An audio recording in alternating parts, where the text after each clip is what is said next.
welcome or welcome back to my channel, being Louisa. So today's video was requested by one of you guys, technically by two, but in a different way, but basically with the same basis. So anyway, it was requested by one of you guys, and it was, given that I am within the September 2017 intake, my cohort was one of the first ones to have to pay for our degree, and they just wanted to know how I manage financially and how I budget basically. And there was a couple of questions as well, so we'll get onto that now.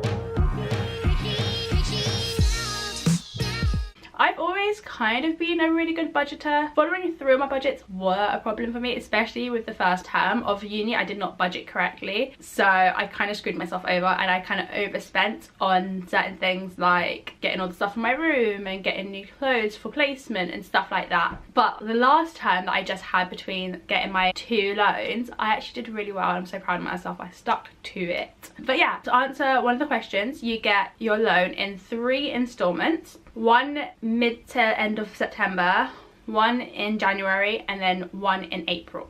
And they get paid to you in lump sums, so you've got to be really good at budgeting, and you don't get them the first week you start uni. So I think I was meant to get 18th of September, but I don't think I got it until October. I can't remember how it went, but you have to be in uni for like a week or something, and then you get the loan. So make sure when you register for uni, make sure that you register on time and nothing delays you, because if you delay your registration, then you delay getting your loan basically. So make sure that's sorted. So you do actually get a bit more. So I was only expecting about 11,000, because I knew I was going to get the top tier of the loan, since I come from a low income single parent household. So I knew I was gonna get the max loan there was possible, so I thought it was gonna be about 11,000. And then, so actually, because our course is a bit longer, I got around £13,000, which is ridiculous to think about. I thought about it the other day, like I just reapplied for student finance for second year, and I was like, oh my gosh, the interest is going to be ridiculous.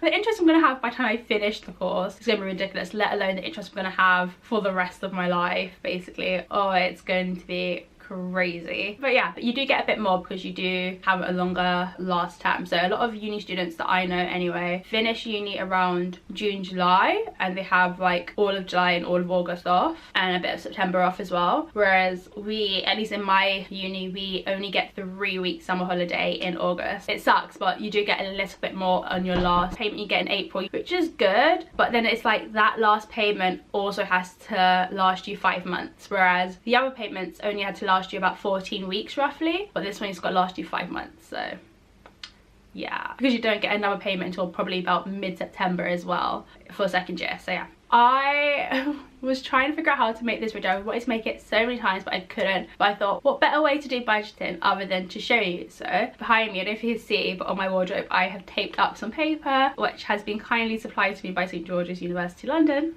And I'm going to show you how I budget. It is rough estimates, as I roughly estimated how much I get and how much I spend and stuff. It's close enough to the truth anyway. But yeah, so let's start. Alright guys, so here is my paper, and let's start this mock budget. So we're going with the assumption that I get roughly about 13,000 a year, and we're going to work from there.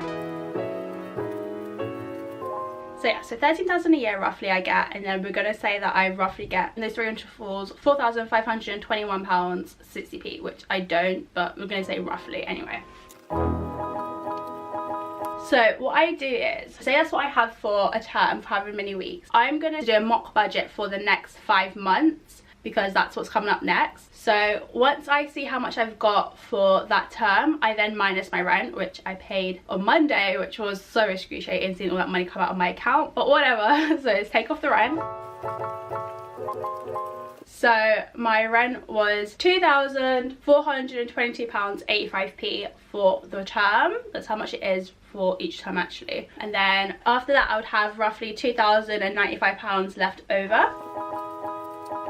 Actually, it was £2,098.75p. But anyway, so once I know how much I have left over after rent, because rent is such an important thing that you need to take off straight away, I then divide that by however many weeks there are, or however many months. So I don't know exactly when I'm going to get my loan again. I don't know if it's going to be beginning of September, mid-September, or in October, the beginning of October, which would really suck if it was. But because I'm going to get a summer job, I should be fine to cover however much it is. So I'm roughly gonna just say that I need the rest of this money for 5 months, which would cover from mid-April until about mid-September. So the way I do that is I get whatever the sum is, which for now is roughly £2,098, and divide that by 5 months.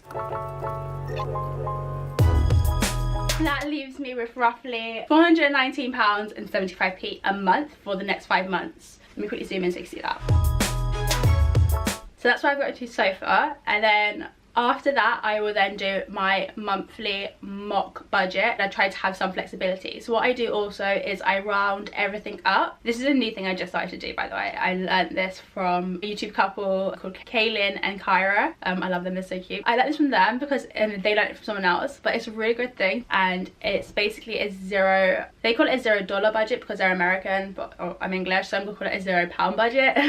And so basically the aim is to have nothing left in your account. So for what's left for the month, for each month is £419.75 a month, and I always do the necessities first, which for me, once I've paid rent, the next necessity in my books is food. It's always food.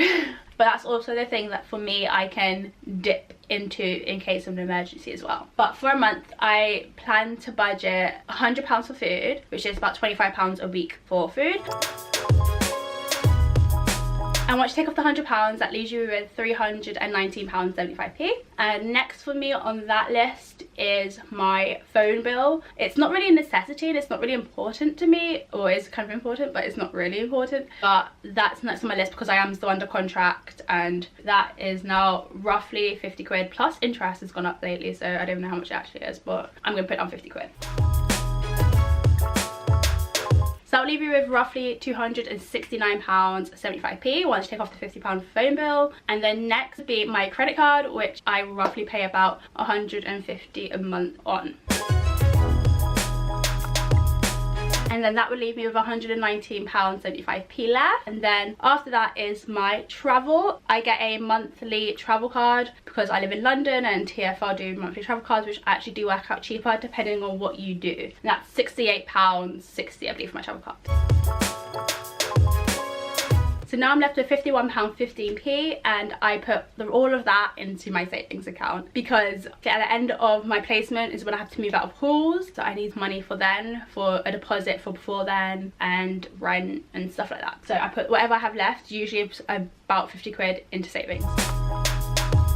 So that will leave me with £0 left, and that's kind of how I work everything out. Sorry you can't see it, but I will zoom in so you can see it.